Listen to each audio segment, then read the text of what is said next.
Bismillahirrahmanirrahim. Assalamualaikum warahmatullahi wabarakatuh.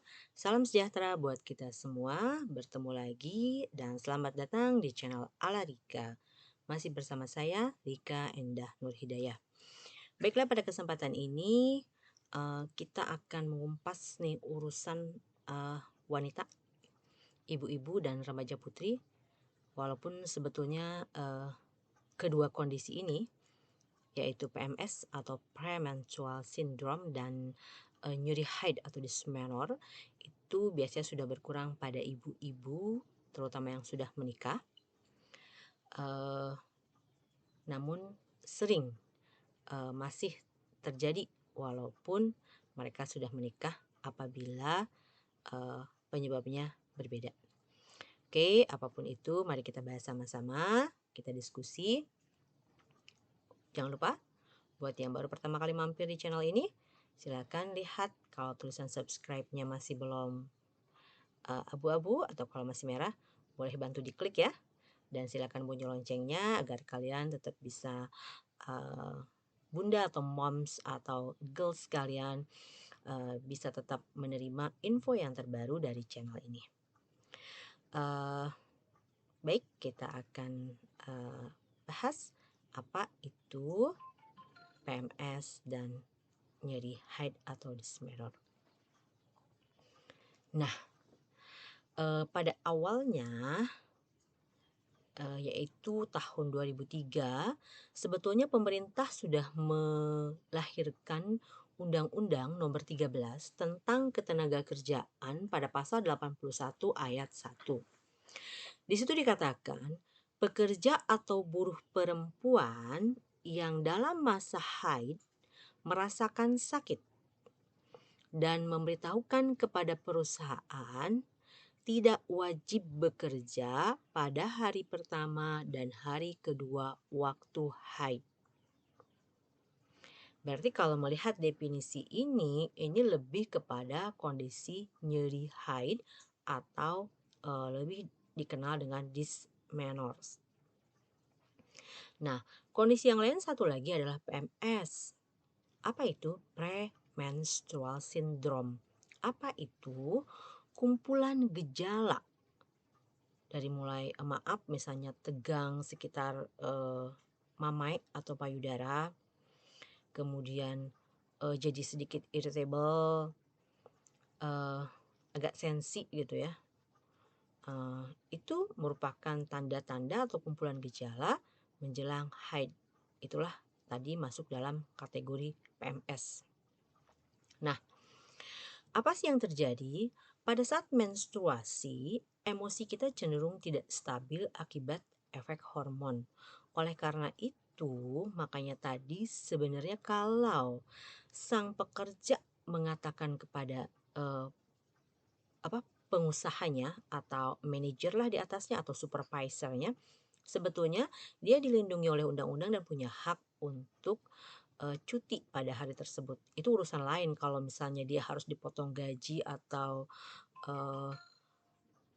ada konsekuensi lainnya ya. Misalnya ada pekerja-pekerja yang targetnya harian ya. Misalnya kalau dalam seminggu dia harus selesai begini begitu, itu mungkin silakan didiskusikan dengan baik-baik ya.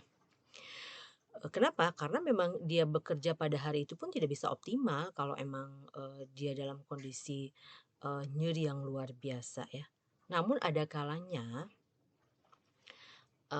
nyeri tersebut mungkin pada sebagian wanita terdistraksi atau teralihkan karena beban kerja yang tinggi dan target pekerjaan yang harus selesai.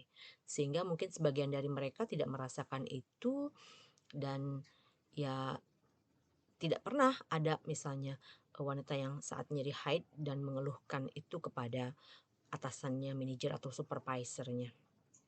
Nah, bila nyeri ditambah atau misalnya bertambah terus dengan adanya tambahan kram perut di atas suprapubis atau di atas tulang kemaluan itu atau pada perut bagian bawah, itu memang akan menghambat produktivitas karena nyerinya hebat luar biasa gitu. Ya mudah-mudahan selama hidup saya pernah mengalami nyeri 1 kali. Jadi sebenarnya saya nggak pernah nyeri. Cuman teman saya selalu nyeri.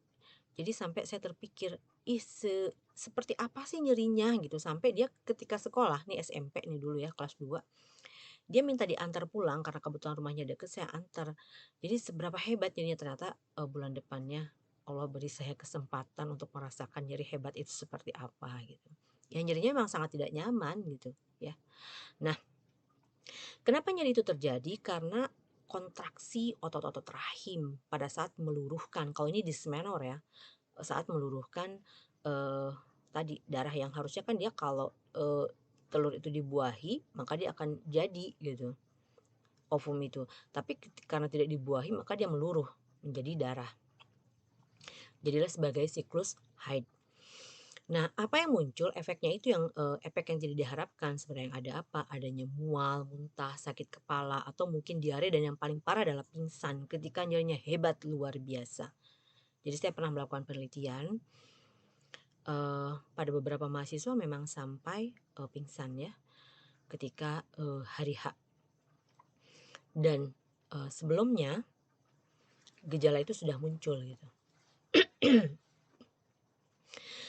Eee, Sedangkan jadi tadi biasanya muncul pada hari pertama atau hari kedua ya kalau dismenor. Sementara kalau PMS inget itu pre, jadi sebelum haid beberapa hari, ada yang dari mulai seminggu sebelumnya, ada yang 3 hari sebelumnya gitu tergantung ya, karena toleransi setiap orang berbeda. Nah, apa sih yang bisa kita lakukan untuk menguranginya? Banyak alternatif. Yang pertama pijat, eee, ini teknik-teknik lain ya. Ada, pijat menggunakan minyak esensial, eee terutama pada daerah perut biasanya karena memang nyerinya hebat luar biasa di daerah situ. Ada juga melakukan kompres hangat, kalau ada pakai buli-buli air panas yang seperti karet itu, tapi kalau tidak ada bisa dibuat sendiri dari botol, tapi hati-hati botolnya dilapisi handuk balik ya, karena pernah ada yang kram seperti itu, terus dikasih air panas di dalam botol, ditaruh di perut, itu malah menimbulkan iritasi dan kemerahan di kulit perutnya gitu. Kalaupun misalnya tadi tidak ada alas atau handuk kecil untuk melapisi botolnya, letakkanlah di atas, pakaiannya gitu. Ada pelapis tidak langsung ke bagian perutnya. Kemudian ada yang minum obat pereda nyeri, kalau nyerinya hebat luar biasa atau dia sudah terbiasa mengkonsumsi sejenis analgetik. Dan yang lainnya adalah minum, minuman khusus misalnya seperti maaf, saya menyebutkan merek Kiranti misalnya atau merek lainnya yang biasa dikonsumsi untuk mengurangi nyeri. Contoh lainnya yang alami adalah dibuat, jamu-jamu kunyit tuh biasanya ya atau larutan jahe gitu, terserah cuma kreativitas. Nah, yang kedua tekniknya adalah olahraga. Olahraga yang dilakukan atau pilihan misalnya jalan cepat, peregangan atau yoga, renang dan jogging. Jadi untuk olahraga ini harus diingat dilakukan bukan pada saat haidnya, mana bisa kita lagi nyeri hebat luar biasa, terus kita dipaksa untuk melakukan ini, no, itu nggak akan bisa. Yang ada PW ya, kita nggak mau ngapa-ngapain. Maka olahraga ini dilakukan secara rutin. Misalnya, dari hasil penelitian yang pernah saya lakukan, olahraga yang efektif untuk mengurangi PMS dan dismenor adalah seminggu 3 kali. Durasinya nggak lama, hanya sekitar 20-30 menit saja. Dan hasil penelitian efektif dengan uji ANAVA itu pada bulan kedua. Setelah dia latihan seminggu 3 kali, pada bulan kedua grafik nyerinya itu berkurang cukup signifikan pada setiap kelompok. Jadi yang kelompok pertama dia seminggu 3 kali, kelompok 2 seminggu 2 kali, yang ketiga tidak melakukan apapun. Jadi yang paling efektif adalah pada kelompok yang melakukan seminggu 3 kali. Nah yang terakhir jaga makanan. Kalau bisa kurangi jenis lemak, minuman-minuman berkarbonasi, no kafein, dan garam-garam. Kenapa? Karena itu eh, membantu ke sistem kardiovaskuler juga. Ya. Nah, ini tadi hasil penelitian yang sudah saya ceritakan ya. Jadi sarannya di antara ketiga terapi yang ini saya menyarankan yang olahraga. Kenapa? Itu lebih permanen efeknya. Mudah-mudahan dengan kamu olahraga rutin seminggu 3 kali, nggak harus lama sih ya, ini moms atau girls kalian, cukup 2 atau 3 kali, tapi rutin gitu, nggak harus lama. Nah dengan kondisi itu mudah-mudahan jadi hilang selamanya. Oke, itu diskusi kita tentang PMS